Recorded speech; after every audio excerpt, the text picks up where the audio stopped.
Welcome back, fellas, and I hope you're having a killer day. Man, I have to be honest, I'm really excited because I get to introduce you all to my newest machine.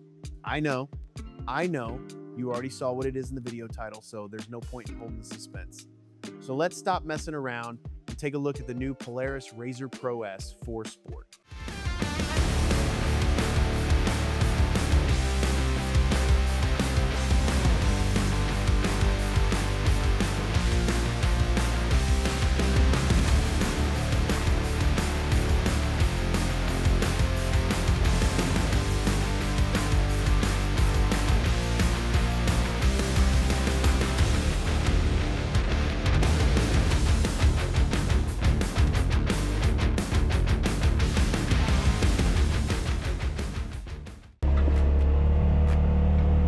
So let me give you the top reasons as to why I picked the Pro-S.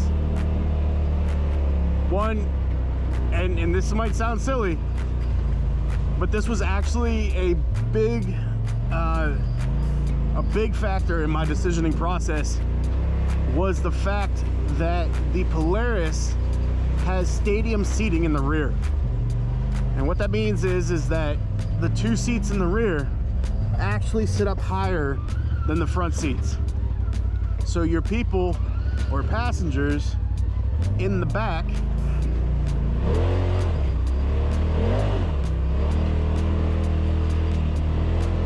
are able to see out better than in other machines.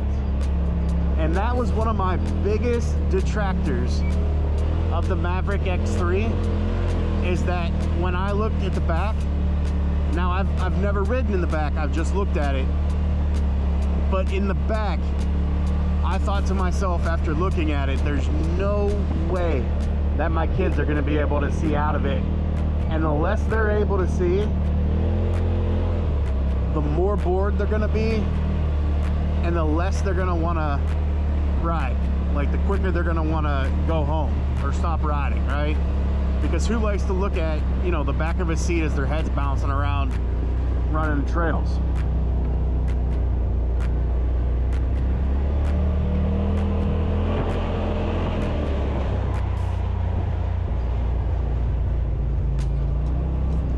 So that was probably one of the big deciding factors.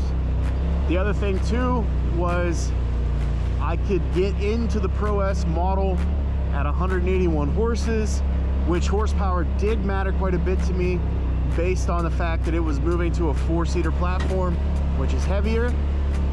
So I did want the most bang for my buck when it came to horsepower, and I think I got that in the Pro-S over, say, the Maverick X3. And I might get these models wrong, but one of the big ones was I was looking at like a Maverick X3 RR, and man, once you got into that RR, you were up in the low 30K number. And being able to buy one. So like, to me, I don't know how much that made sense when I could jump into a Pro-S, obviously be down a little bit in horsepower, but still have a really powerful machine.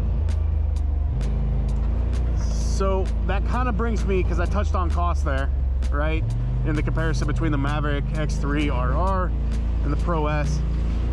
Now people say, hey Jared, the Pro-S is like right there too, in the $35,000 range. And I say, yes, it is, for the Ultimates. I did not buy that. I bought the Pro-S Sport. Why did I do that? I don't think that it makes, let me rephrase that.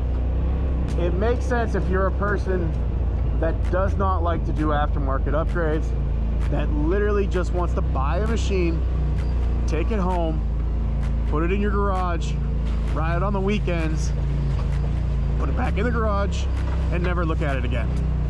That makes total sense to me. However, I made the mistake on my first Polaris of going all out on the, I think I bought the Ultimate on it, and then ended up swapping out 30% of the stuff that made it the Ultimate was something else. So I ended up spending more money to get the package, because at the time I thought to myself, well, I don't mind getting this one because it's got the best stuff, only to realize that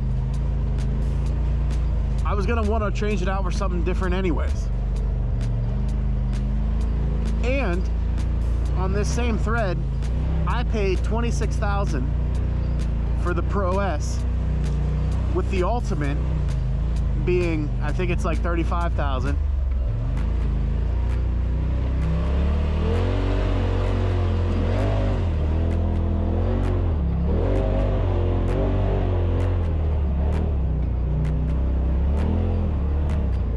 And I thought to myself, when I was looking at them, I thought to myself, okay, with $10,000, what could you do to that machine to make it as good, if not better, than the Ultimate? So that's where I was coming from in terms of the Pro-S in going for like the sport. I'm a big believer now in, like, when I look at things that I want to buy, that I look at the things almost like they tell you to do with a house. Like, if you're gonna build a home, put in the stuff that you can't change after the fact. So what I like to do is I like to look at what things do I get that are not easily mechanically swapped out, that I get over the other, right? And this brings me to another point too, is that I was looking at a Pro XP, because I was like, well, I can even drop another 5K off of that, right, for the Pro XP than the Pro-S, because I think I was getting a price somewhere around, I don't know, I want to say like 2021, I think, for the Pro XP.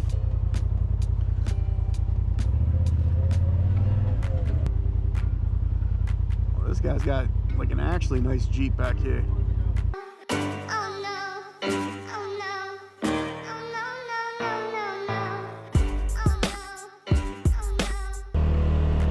So back to what I was saying. So when I looked at the Pro XP I could get for like 21 grand, and the Pro-S I could get for like 26. And so I thought to myself, well, heck, and then I'll just go with the Pro XP. Here was the deciding factor why I didn't land and stay on the Pro XP.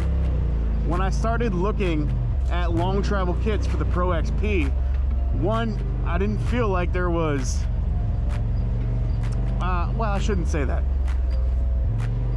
One, they were expensive.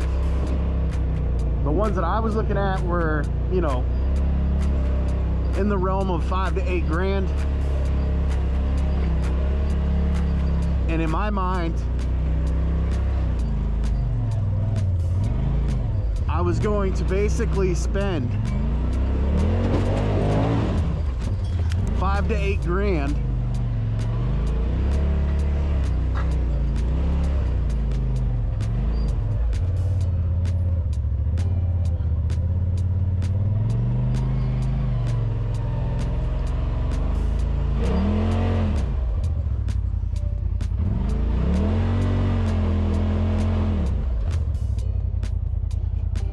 up, fellas.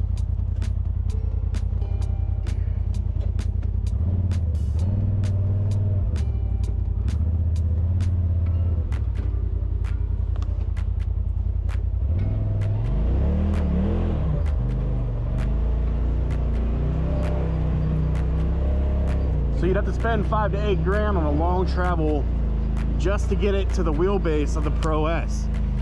And so, like, when I was looking at it and doing my, you know, my estimates on what it would cost, I quickly realized that it didn't make sense to me to spend a ton of money on a Pro XP to get, then to turn around and spend more money to basically, for 4 or 5 grand more like 4 grand more, turn it into a Pro-S. And I saved myself the time and the effort. So what do I think so far about the Pro-S? First, I think the bang for the buck for the sport model is the way to go, especially if you're heavily into aftermarket upgrades. I don't think you can beat the sport. I think that the machine inspires a lot of confidence as you're going around obstacles and up pretty technical terrain. I have felt in this like really confident.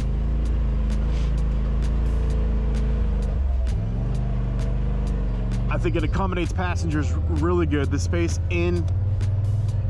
inside is really nice, even for the people in the back. Stadium seating is awesome so that they can see up. Also, I think the overall length, I think that the Polaris has it over the Can-Am in that sense, because the Can-Am is longer.